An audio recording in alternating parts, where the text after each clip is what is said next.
सागर murder case में सुशील कुमार को आज रोहिणी कोर्ट में पेश करेगी दिल्ली पुलिस। आज खत्म हो रही रिमांड।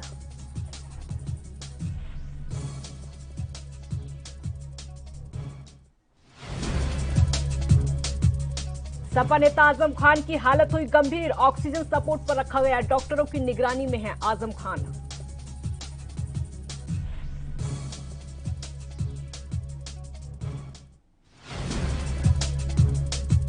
किसान नेता राकेश टिकैत को धमकी देने के मामले में एक शख्स गिरफ्तार। गाजियाबाद पुलिस ने की कार्रवाई। जान से मारने की दी थी धमकी।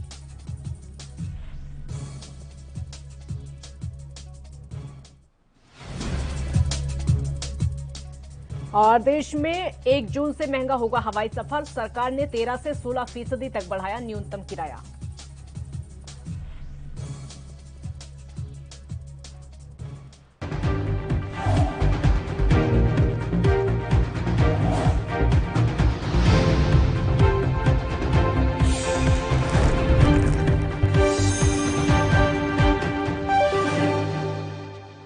नमस्कार, आप देख रहे हैं एनबी न्यूज। मैं हूं आपके साथ काजल ठाकुर। पहलवान सागर धनखड़ हत्याकांड के मुख्य आरोपी 2 बार के ओलंपिक पदक विजेता पहलवान सुशील कुमार की 6 दिन की पुलिस रिमांड आज खत्म हो रही है। दिल्ली पुलिस सुशील कुमार को दिल्ली की रोहिणी की कोर्ट में पेश करेगी। दिल्ली पुलिस सुशील कुमार को फिर से पुलिस रिमांड पर भेजने की मांग कर सकती है। सुशील कुमार पहलवान सागर की हत्याकांड के मुख्य आरोपी हैं। देश के पहलवानी के आइडल रहे सुशील कुमार को 23 मई के दिन एक सहयोगी अजय कुमार के साथ दिल्ली पुलिस ने उस समय गिरफ्तार कर लिया था जब वो स्कूटी से कहीं जा रहे थे।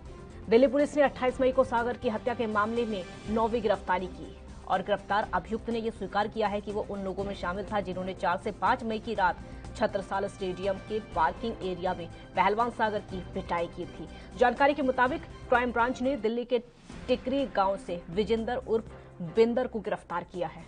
बिंदर खुद भी पेशे से पहलवान है और ये स्वीकार किया है कि उसने मुख्य आरोपी सुशील कुमार के कहने पर सागर और उसके दोस्तों की पिटाई की थी। कहा जा रहा है कि सागर धनखड़ की हत्या के मामले में कुल 12 आरोपी हैं। इनमें से 9 को अब तक गिरफ्तार किया जा चुका है। सागर की हत्या के मामले में अब तक 3 आरोपी फरार हैं। इनकी गिरफ्तारी के लिए दिल्ली पुलिस की क्राइम ब्रांच की टीम लगातार छापेमारी कर रही है।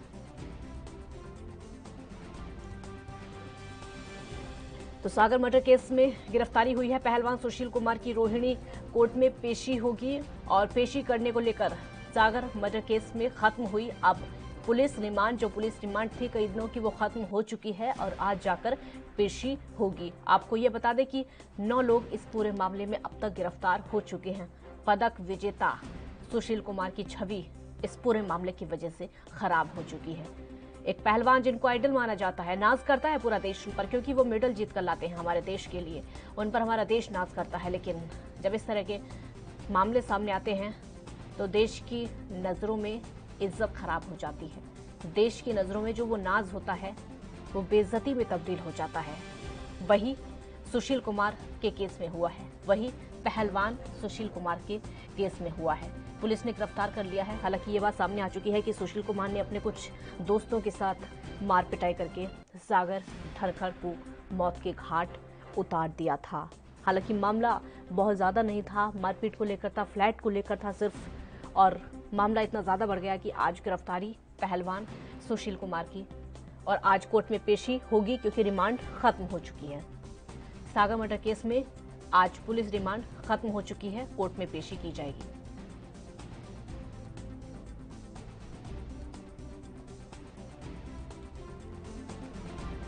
तो पहलवान धनखड़ हत्याकांड के मुख्य आरोपी 2 बार के ओलंपिक पदक विजेता पहलवान सुशील कुमार की 6 दिन की पुलिस रिमांड आज खत्म हो रही है। दिल्ली पुलिस सुशील कुमार को दिल्ली की रोहिणी की कोर्ट में पेश करेगी।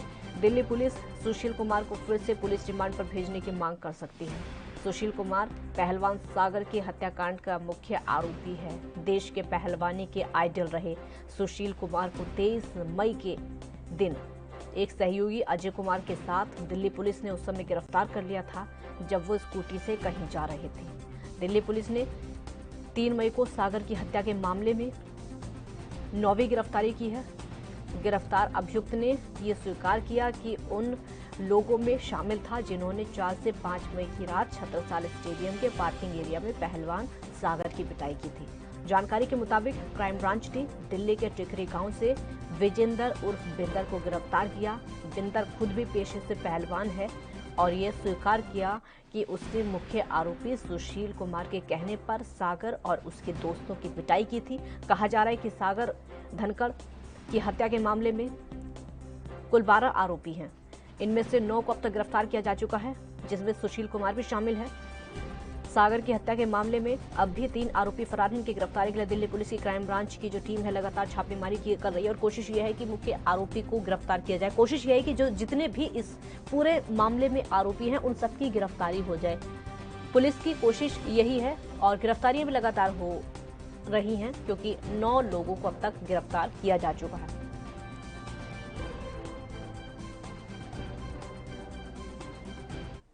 राजीव तिवारी संवाददाता इस समय हमारे साथ दिल्ली से लाइव जुड़ चुके हैं। राजीव, आज रिमांड खत्म हो चुकी है, सुशील कुमार की पेशी है, क्या जानकारी? देखिए बिल्कुल बताइए, जिस तरीके से बात करें सुशील कुमार की, तो सुशील कुमार बिल्कुल कहीं ना कहीं आरोपी सिद्ध होता नजर आ रहा था, क्योंकि जिस तरीके से वीडियो वायरल हुआ था और उसके अंदर कहीं ना कहीं सुशील कुमार खुद हॉकी लेकर उस पहलवान को मारता हुआ नजर आ रहा था, तो कहीं ना कहीं दिक्कतें जरूर थी। मगर जिस तरीके से सुशील कुमार की माताजी ने भी कहा कि मीडिया जो है वो कहीं ना कहीं गुमराह कर रही है, कहीं ना कहीं कुछ और तरफ घुमाने की कोशिश कर रही है, तो कहीं ना कहीं हाई कोर्ट पे कहीं ना कहीं उसके लिए कहीं ना कहीं अपील लगाई गई थी, वो भी खारिज कर दी गई।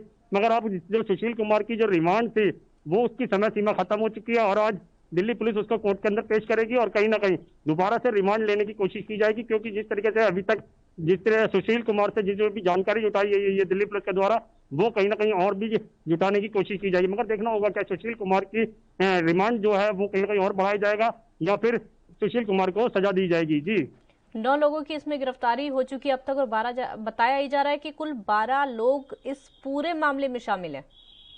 देखिए बिल्कुल सही कहा आपने। यहाँ पर बात करें वीडियो की, तो वीडियो के अंदर लगभग 11 से 12 लोग दिखाई दे रहे थे जो सुशील कुमार के साथ थे और जो कहीं ना कहीं उसको सागर की जो पिटाई कर रहे थे उसके अंदर कम से कम 11 लोग बताए गए थे या 12 लोग बताए गए थे। मगर अभी तक दिल्ली पुलिस के पास लगभग 9 लोग गिरफ्तार हो चुके हैं, कहीं ना कहीं और लोगों की गिरफ्तारी भी की जा रही है। मगर देखना होगा दिल्ली पुलिस के हाथ में कितने बड़े सबूत लग पाते हैं, क्योंकि जिस तरीके से दिल्ली पुलिस इस केस की छानबीन कर रही थी, सुशील कुमार यहाँ तक कि फरार भी था और कहीं ना कहीं उसके ऊपर 1 लाख रुपए का इनाम भी रखा गया था। मगर लगातार कहीं ना कहीं दिल्ली पुलिस अपनी कामयाबी की तरफ है और लगातार सबूत जुटाने की कोशिश की जा रही है और देखना होगा जो रिमांड लिया गया था उसके अंदर कितने बड़े सबूत दिल्ली पुलिस के हाथ में लगे हैं और क्या कोर्ट के अंदर दिल्ली पुलिस पेशी पे रिमांड के साथ साथ तो ये भी सबूत बताएगी कि वो उसके सुशील के द्वारा कितनी जड़ी जानकारी मिल पाई है। जी, इतना तो साफ है राजीव, चाहे कुछ भी हो, लेकिन इतना साफ हो गया कि ये वही पहलवान हैं जिन पर देश अब तक नाज करता था। ये वही पहलवान है जिनको देश अब तक अपना आइडल मानता था, आदर्श मानता था। जो पहलवान हैं, जो बच्चे हैं जो कि पहलवानी करना चाहते हैं, वो इन पर नाज करते थे, इनको अपना आदर्श मानकर सीखते थे। लेकिन इतना अब साफ हो गया कि छवि बहुत ज्यादा खराब हो चुकी है। देखिए बिल्कुल सही कहा आपने। यहाँ पर अगर बात करें जिस तरीके से सुशील कुमार की, तो सुशील कुमार एक इतना बड़ा नाम था जिसको कहीं ना कहीं भारत के लिए कहीं ना कहीं गोल्ड मेडल जीता था और कहीं ना कहीं ये भी कहा जा रहा था कि सुशील कुमार एक इंडियन आइडल के तौर पर पहलवानों के तौर पर देखा जा रहा था। मगर जिस तरीके से उसकी छवि बिगड़ी है और यहाँ तक कि सभी पहलवानों के ऊपर कहीं ना कहीं इस तरीके के आरोप लग रहे हैं कि कहीं ना कहीं वो कहीं ना कहीं इसके बदमाशी करते हैं इसके अंदर, या फिर जिस तरीके से बिल्डिंग का नाम लिया जा रहा था कि कोठी के ऊपर कब्जा करने के लिए बात थी, वो भी कहीं ना कहीं देखना होगा कि दिल्ली पुलिस के हाथ में कितने सबूत लग पाते हैं। मगर जिस तरीके से वीडियो वायरल के अंदर साफ देख रहा है कि सुशील कुमार खुद हॉकी लेकर पिटाई कर रहे सागर की और लगातार उसके साथ में और जाने भी हैं, तो कहीं ना कहीं छवि जरूर बिगड़ी है पहलवानों की। तो कहीं ना कहीं पहलवानों के ऊपर जिस तरीके से अंकुश लगाया जा रहा है वो कहीं ना कहीं बिगड़ता हुआ नजर आ रहा है। मगर देखना होगा क्या इंडियन आइडल के तौर पर जो युवा पहलवानी के अंदर आना चाहते हैं वो क्या सुशील कुमार को देखकर आएंगे या फिर साफ छवि को देख के आएंगे। जी, छवि होना बेहद जरूरी हो जाता है, क्योंकि जिस तरीके से सुशील कुमार की छवि खराब हो रही है, बहुत ज्यादा बेइज्जती हो चुकी है। अब मामला आगे का है कि आगे इसमें कार्रवाई क्या हो सकती है, क्योंकि वो एक जांच का विषय है, कार्रवाई क्या होगी। कुल मिलाकर इतना है कि मामला बहुत ज्यादा बड़ा नहीं था जितना बड़ा हो चुका है। ये मामला खून खराबे का था नहीं जितना बड़ा इसको बना दिया गया था। देखिए बिल्कुल सही कहा आपने। यहाँ पर बात करें जिस तरीके से इस तरह के मामले की, तो ये इतना बड़ा नहीं था क्योंकि ये एक छोटी मोटी लड़ाई थी और कहीं ना कहीं एक बिल्डिंग को लेकर खाली कराने के लिए कहीं ना कहीं जद्दोजहद करनी थी। मगर सागर बात करें या फिर कहें सुशील कुमार की, तो कहीं ना कहीं ये मार पिटाई के अंदर जिस तरीके से सागर की मौत हुई उससे कहीं ना कहीं दिक्कतें हुई हैं और कहीं ना कहीं सुशील कुमार जब अपने आप को बचाने के लिए कहीं ना कहीं दिल्ली से फरार भी हुआ था और कहीं ना कहीं उसके ऊपर 1 लाख रुपए का इनाम भी रखा गया था और वो दिल्ली पुलिस के हाथ नहीं लग रहा था, तो कहीं ना कहीं इसके लेकर कहीं ना कहीं छवि जरूर बिगड़ी है और जितना बड़ा मामला बना है ये वो उस पर कहीं ना कहीं सुशील कुमार के ऊपर अंकुश जरूर लगा है। मगर देखना होगा दिल्ली पुलिस के हाथ में अब कितने बड़े सबूत लग पाते हैं, क्योंकि जिस तरीके से अभी तक 9 लोग गिरफ्तार हो चुके हैं और 12 लोगों की पहचान करनी है, यानी कि बचे हुए लोगों को भी दिल्ली पुलिस के द्वारा गिरफ्तार करना होगा। अब देखना होगा कोर्ट के अंदर दिल्ली पुलिस कितने बड़े सबूत रखती है जो इस केस की गुत्थी खोलेंगे। जी बहुत शुक्रिया राजीव आपका इस पूरी जानकारी के लिए। तो सुशील कुमार, जिन पर देश नाज करता है, जिन पर देश गर्व करता है, वो ये आज उन परिस्थितियों में पहुंच चुका है कि सिर्फ और सिर्फ देश बेइज्जती की तरफ से देख रहा है, बेइज्जती की नजरों से देख रहा है कि एक पहलवान भी ऐसा कर सकता है। एक पहलवान जिसको लोग आइडल मानते हैं, देश पूरा इन पर नाज करता है, वो एक हत्या का आरोपी। अब हवाई सफर जो है वो महंगा हो सकता है। आपको बता दें कि हवाई यात्रा करने वालों को अपनी जेब और ढीली करनी पड़ सकती है। केंद्रीय नागरिक उड्डयन मंत्रालय ने प्लेन की टिकट के दामों में बढ़ोतरी की है। नई दरें आने वाली 1 जून से लागू होंगी। केंद्रीय मंत्रालय की तरफ से प्लेन के किराए की अगर बात करें तो प्लेन का जो किराया है, अलग अलग ड्यूरेशन वाले विमानों के किराए में 13 से 16% तक बढ़ोतरी की जाएगी। 40 मिनट की दूरी वाले विमानों के किराए की बात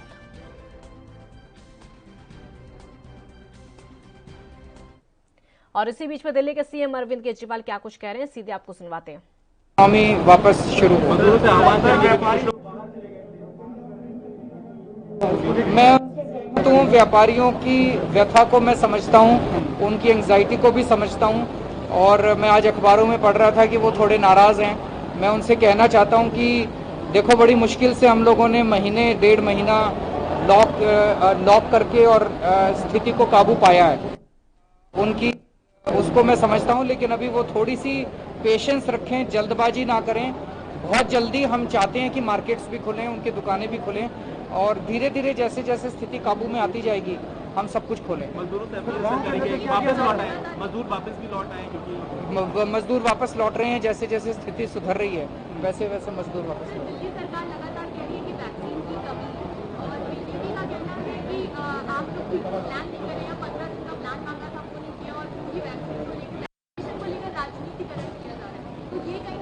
हम तो वैक्सीन मांग रहे हैं। वैक्सीन मांगने में राजनीति कैसी है? जनता को वैक्सीन चाहिए, वैक्सीन दिला दो। कहां से वैक्सीन लें वो बताएं। केंद्र सरकार को वैक्सीन प्रोक्योर करनी है, केंद्र सरकार वैक्सीन प्रोक्योर करके हमें दे, हम सबको वैक्सीन लगा देंगे। ये वाला टाइम तू मैं करने का नहीं है। ये इस तरह से आरोप प्रत्यारोप का टाइम नहीं है। ये फिंगर पॉइंटिंग का टाइम नहीं है। ये एक दूसरे के साथ तर्क कुतर्क करने का टाइम नहीं है। देश बहुत बड़ी आपदा से गुजर रहा है। दुनिया भर का एक्सपीरियंस ये दिखाता है कि वैक्सीनेशन इसका एकमात्र समाधान है। तो पूरे देश को मिलकर वैक्सीन खरीदनी चाहिए, राज्य सरकारों को बांट दे, हम वैक्सीन लगा देंगे। ये तर्क कुतर्क क्यों कर रहे हैं, ये मेरी समझ के परे है। तो सीएम अरविंद केजरीवाल को आप सुन रहे थे, वो साफ तौर पर कह रहे हैं कि वैक्सीन जब तक नहीं मिल जाती हम वैक्सीन मांगते रहेंगे और इसमें कोई राजनीति नहीं है। खबरों में आगे बढ़ते हैं, क्योंकि लगातार बढ़ती महंगाई ने जहां पहले ही जनता की कमर तोड़कर रख दी है, वहीं अब लॉकडाउन के दौरान बढ़े पेट्रोल डीजल के दामों ने लोगों का बजट बिगाड़ कर रख दिया है। फल सब्जियों के बाद अब आसमान छू रहे पेट्रोल डीजल के दामों ने लोगों का घर का खर्च चलाना मुश्किल कर दिया है। अंबाला में पेट्रोल 90 के पार जा चुका है, तो वहीं डीजल 84 रुपए लीटर हो चुका है। वहीं पेट्रोल पंप पर पेट्रोल और डीजल डलवाने आए लोगों ने सरकार पर भड़ास निकालते हुए कहा कि सरकार का जनता की तरफ कोई ध्यान नहीं है और महंगाई लगातार बढ़ती जा रही है। लोगों का कहना है कि सरकार को महंगाई कम करने के बारे में सोचना चाहिए।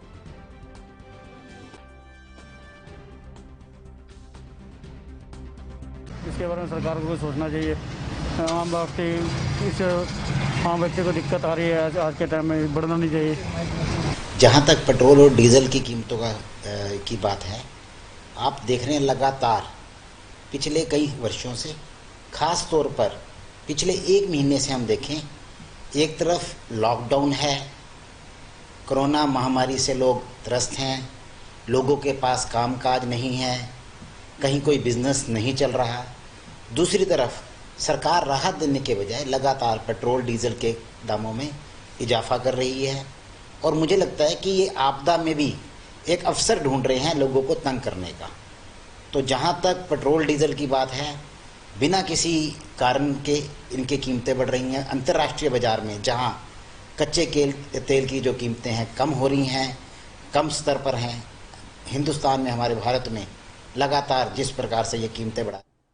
यूपी के स्वास्थ्य मंत्री जयप्रताप सिंह ने कोरोना के घटते केसों पर कहा है कि यूपी सरकार के कड़े निर्देश लगातार जारी हैं और हम लोग ज्यादा से ज्यादा टेस्टिंग पर ध्यान दे रहे हैं, उसी का ये नतीजा है। आप भी सुनिए क्या कुछ कहा।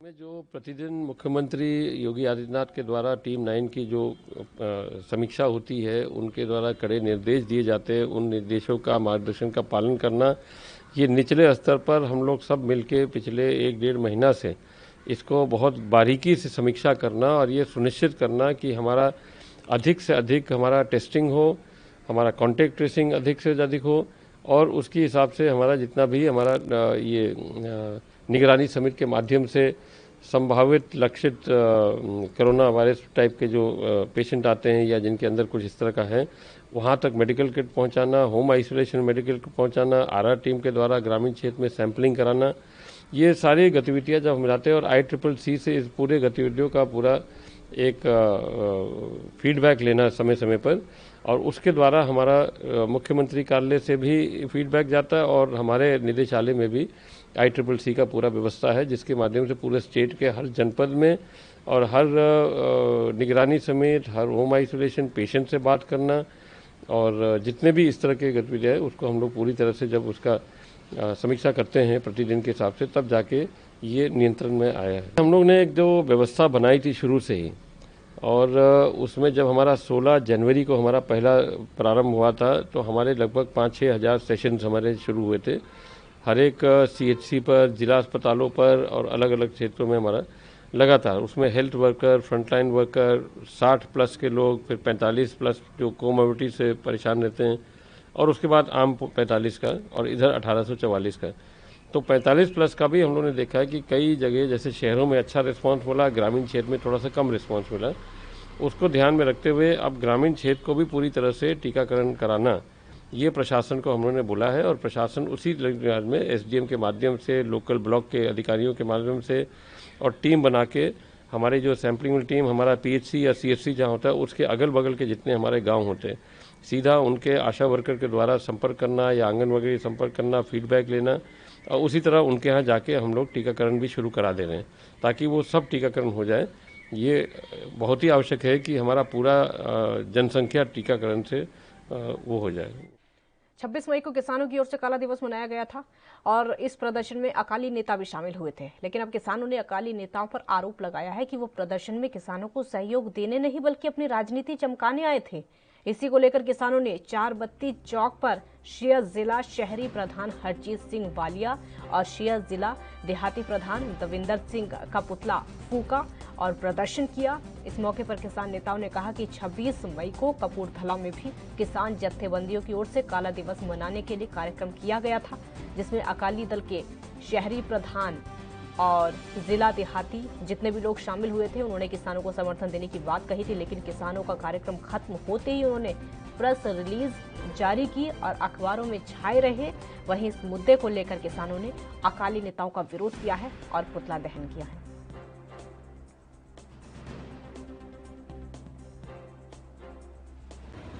ਇਹ ਜਿਹੜਾ ਅੱਜ ਦਾ ਪੁਤਲਾ ਫੂਕਿਆ ਗਿਆ ਸ਼ਹਿਰੀ ਪ੍ਰਧਾਨ ਤੇ ਦਿਹਾਤੀ ਪ੍ਰਧਾਨ ਦਾ 26 ਮਈ ਨੂੰ ਸੰਯੁਕਤ ਕਿਸਾਨ ਮੋਰਚੇ ਵੱਲੋਂ ਕਾਲਾ ਦਿਨ ਮਨਾਇਆ ਗਿਆ ਸੀਗਾ, ਜਿਹਦੇ ਸਬੰਧ ਦੇ ਵਿੱਚ ਸ਼ਹੀਦ ਭਗਤ ਸਿੰਘ ਚੌਂਕ ਵਿਖੇ ਮੋਦੀ ਦਾ ਪੁਤਲਾ ਫੂਕਿਆ ਸੀਗਾ।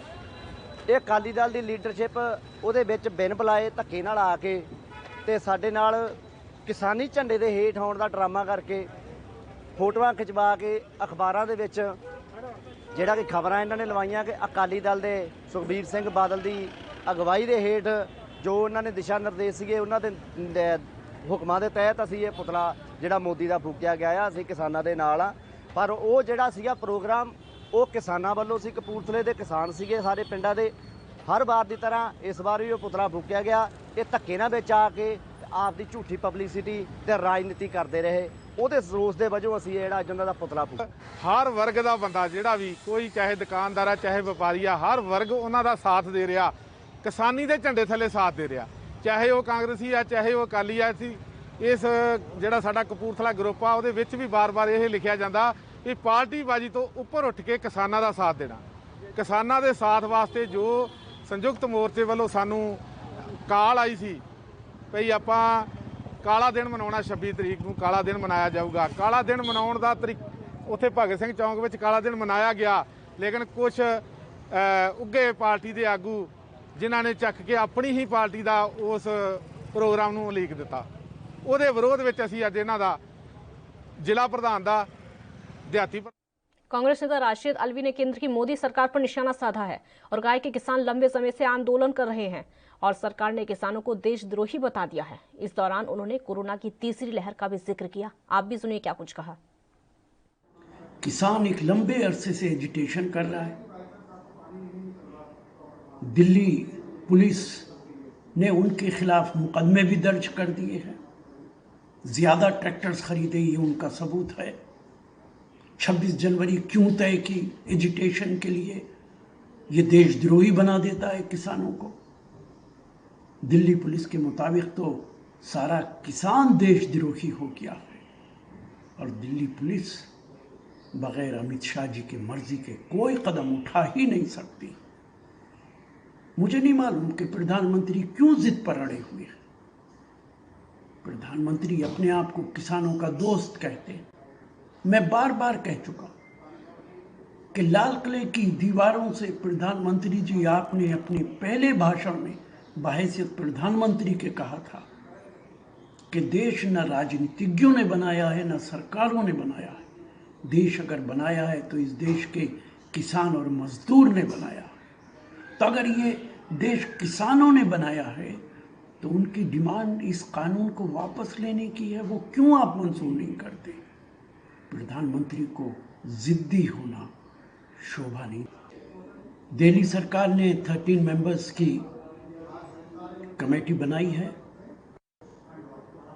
कोविड के थर्ड वेव का इंतजाम करने के लिए। ये जिम्मेदारी भारत सरकार की है कि वो जल्द अज जल्द तीसरी वेव के लिए अभी से इंतजाम करे। चूंकि दूसरी वेव के अंदर किस तरीके की कयामत टूटी है वो पूरा देश जानता है। अभी तक दूसरी वेव से भारत खड़ा नहीं हो पाया है, लेकिन भारत सरकार ने अभी एक भी कदम ऐसा नहीं उठाया जिससे कहा जा सके कि तीसरी वेव का कोई इंतजाम किया गया है या किया जा रहा है। मैं आरएसएस के मुखिया से कहूँगा कि उन्हें भारत सरकार पे दबाव डालना है। एक बार फिर मेहुल चौकसी के वकील ने नए पैतरे, नए आर्गुमेंट्स के साथ उसको रोकने की कोशिश की है। भारत सरकार अगर सीरियस होगी तो न सिर्फ ये कि चौकसी को वापस लाया जा सकता है, बल्कि वो तमाम लोग जो देश की दौलत लेकर भागे हैं उनको लाया जा सकता है।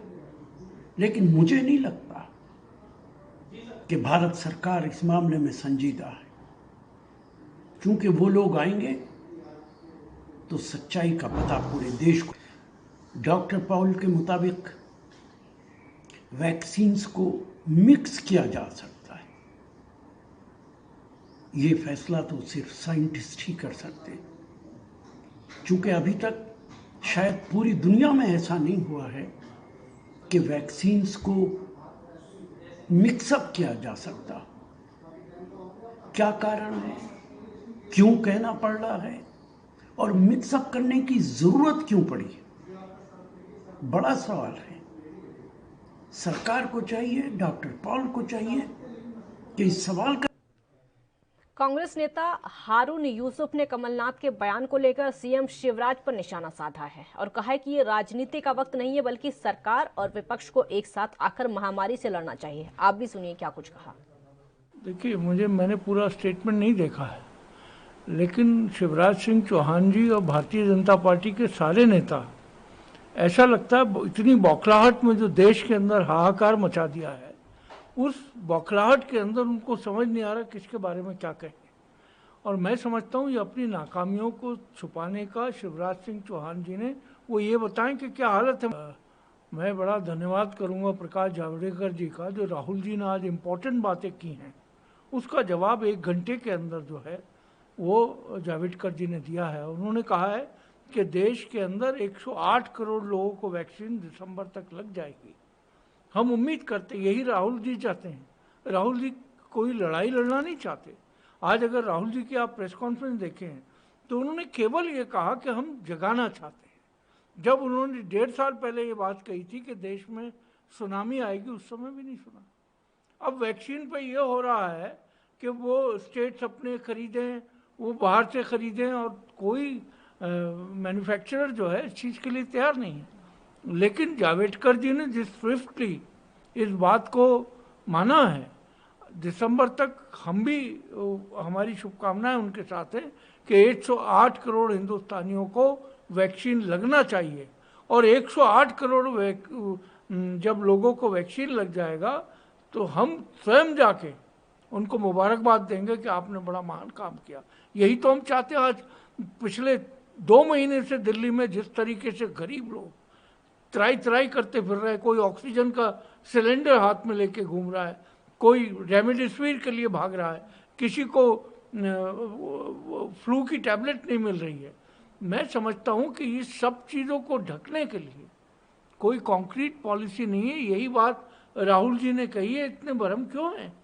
अरे आप करिए, हम साथ हैं। राहुल जी ने बार बार कहा कि पूरी ऑपोजिशन आपके साथ है, क्योंकि आज हम चाहते हैं कि ये राजनीतिक निजी प्राइवेट बिजनेस है उसको बढ़ावा देना। अगर गरीबों का ध्यान होता, मिडिल इनकम का ध्यान होता, तो पूरा कंसंट्रेशन सरकार का जो है केवल टीके को हासिल कैसे किया जाए, किस तरीके से स्ट्रीमलाइन किया जाए, किस तरीके से मुख्तलिफ राज्यों को ये पहुँचे, इसके अलावा सरकार का और कोई काम नहीं होता। सरकार शक्ल दिखाने के लिए नहीं होती। जब इस तरह की महामारी आए, जब इस तरह की चुनौतियां सामने। बीजेपी नेता अमित मालवीय ने व्हाट्सएप मामले को लेकर कहा है कि अगर विदेशी कंपनियों को हमारे देश में बिजनेस करना है तो उनको हमारे देश के कानून मानने पड़ेंगे, फिर चाहे उस पर ट्विटर हो या फिर अन्य कोई भी कंपनी। आप भी सुनिए।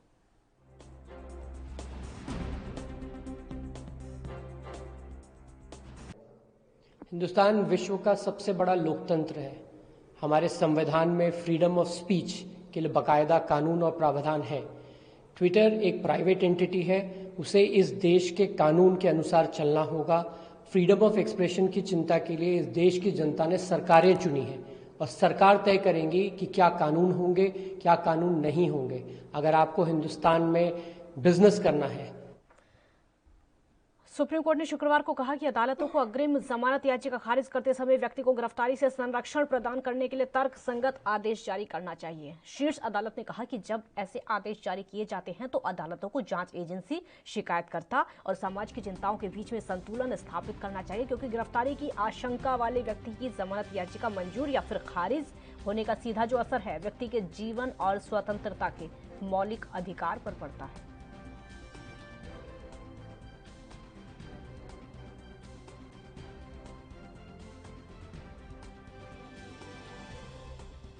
तो तर्कसंगत आदेश को लेकर कहा गया है कि सुप्रीम कोर्ट की अदालतों को हिदायत है किसी व्यक्ति को गिरफ्तारी से संरक्षण प्रदान करने की बात इसमें कही गई है।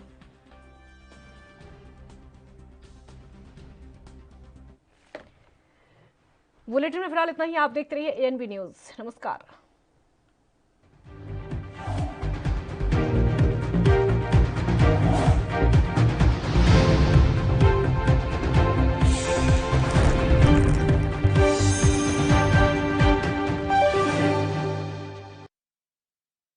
कम ब्रेक और ज्यादा खबरों के साथ देखिए ANB news in channel number पर।